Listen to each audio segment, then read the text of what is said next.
NATO کے لیے ایک جانا پہچانا چیلنج۔ اس مہینے کے آغاز میں روسی افواج کا کرائمیا میں فوجی مشقیں کرنا ہے۔ کرائمیا یوکرین کا وہ علاقہ ہے جسے 2014 میں روس نے زبردستی اپنے ساتھ ملا لیا تھا۔ یوکرین کے صدر کا کہنا ہے کہ روسی جارحیت کو روکنے کا ایک ہی طریقہ ہے اور وہ یہ ہے کہ یوکرین بھی نیٹو میں شامل ہو جائے۔ 72 سال پہلے 1949 میں مغربی اتحادی ممالک نے نیٹو کی تشکیل کے لیے واشنگٹن ٹریٹی پر دستخط کیے تھے اور اس کی بنیاد اپنے مشترکہ دفاع کے اصول پر رکھی تھی۔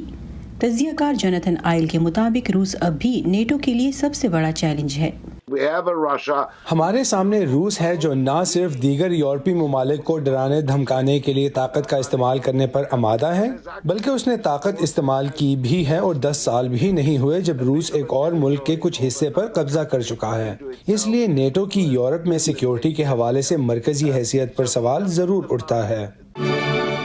نیٹو میں اضافہ ہوتا جا رہا ہے۔ مارچ 2020 کو اس اتحاد میں شمالی میسیڈونیا بھی شامل ہوا ہے۔ بوسنیا ہرزیگووینا باضابطہ امیدوار ہے اور یوکرین اور جارجیا بھی ایسے ممالک ہیں جو نیٹو میں شامل ہونا چاہتے ہیں۔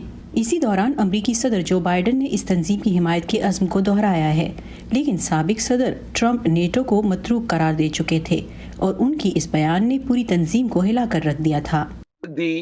وائٹ ہاؤس میں صدر بائیڈن کی آمد نے ان تمام شکوک و شبہات کو ایک ہی جھٹکے میں ختم کر دیا ہے۔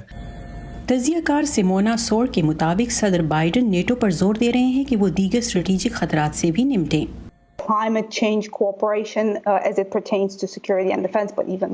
ایک تو سیکیورٹی اور دفاع کے حوالے سے ماحولیاتی تبدیلی کے موضوع پر تعاون ہے، لیکن یہ تعاون اس سے کہیں زیادہ وسیع ہے۔ ٹیکنالوجی، روس اور چین کی جانب ایک نئی حکمت عملی اور جمہوریت کو کیسے فروغ دیا جائے اور کیسے غلط معلومات اور اسے دبانے کی کوششوں سے نمٹا جائے۔ نیٹو کو اس وقت افغانستان میں جاری تشدد سے نمٹنے کے ساتھ ساتھ کئی اور چیلنجز بھی درپیش ہیں۔ افغانستان میں مسلسل حملے نیٹو کے تقریباً 20 سال کے مشن کے خاتمے کی کوششوں کو مزید پیچیدہ بنا رہے ہیں۔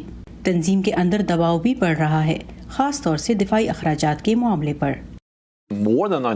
یورپین یونین کی 90% سے بھی زیادہ آبادی نیٹو ممالک میں رہتی ہے، لیکن نیٹو کے دفاعی اخراجات کا محض 20% یورپین یونین کے نیٹو اراکین سے آتا ہے۔ امریکہ ممکنہ طور سے نیٹو کے یورپی اراکین پر دباؤ برقرار رکھے گا کہ وہ اپنی مجموعی پیداوار کا 2% نیٹو کے دفاعی اخراجات پر لگانے کے ہدف کو پورا کریں۔ یہ ہدف ویلز میں 2014 میں ہونے والے نیٹو اجلاس میں مقرر کیا گیا تھا۔ اس ہدف کو مقرر کرنے والوں میں سے ایک صدر بائیڈن تھے۔ اس لحاظ سے وہ اس نظریے کے بہت حامی ہیں کہ نیٹو کے یورپی رکن ممالک کو اپنے دفاع کے لیے زیادہ سرمایہ کاری کرنا ہوگی۔ اسی دوران ترکی نے ایک روسی ساختہ میزائل دفاعی نظام کی خریداری کی ہے، جس سے نیٹو کو بہت مایوسی ہوئی ہے۔